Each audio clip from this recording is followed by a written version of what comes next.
Seorang guru bahasa Indonesia mengajarkan kompetensi dasar 4.16 memerankan isi fabel legenda daerah setempat yang dibaca dan didengar. Materi yang paling tepat sesuai kompetensi dasar tersebut adalah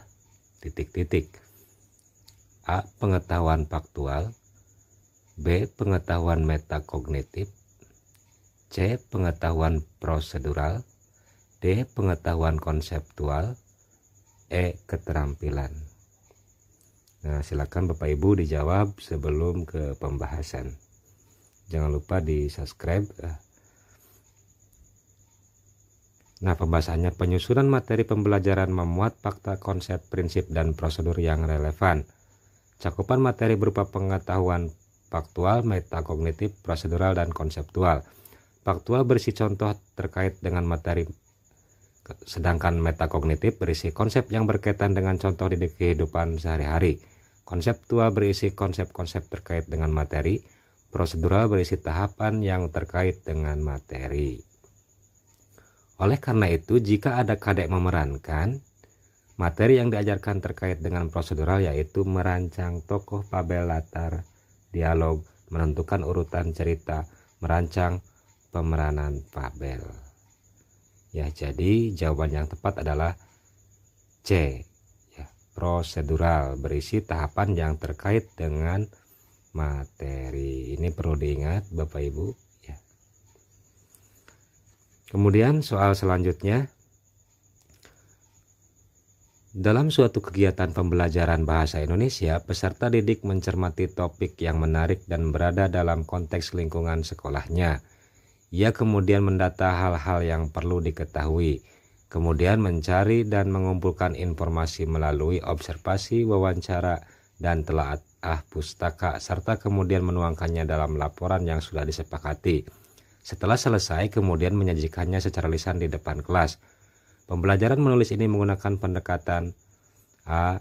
Inquiry, B. Scientific, C. Discovery, D. Berbasis proyek, E. Berbasis masalah. Nah, pembahasannya ya, berdasarkan Permendikbud nomor 22 tahun 2016 ya, tentang standar proses pendidikan dasar dan menengah, yaitu pendekatan saintifik, metode discovery, inquiry, pembelajaran berbasis masalah.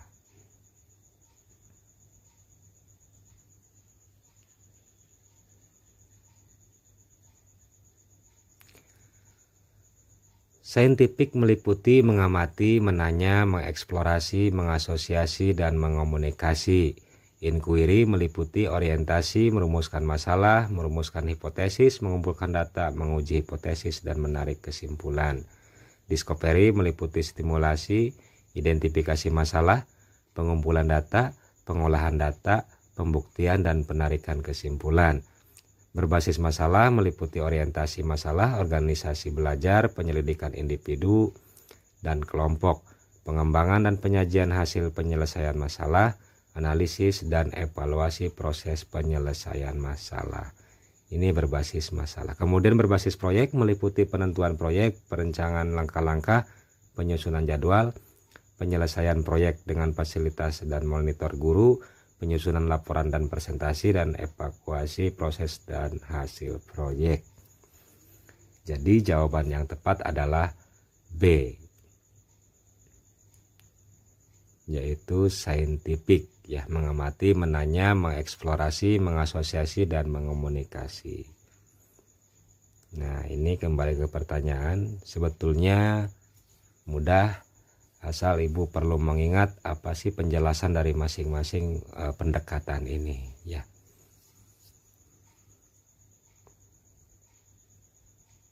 Ada inquiry, scientific, discovery, berbasis proyek, berbasis masalah.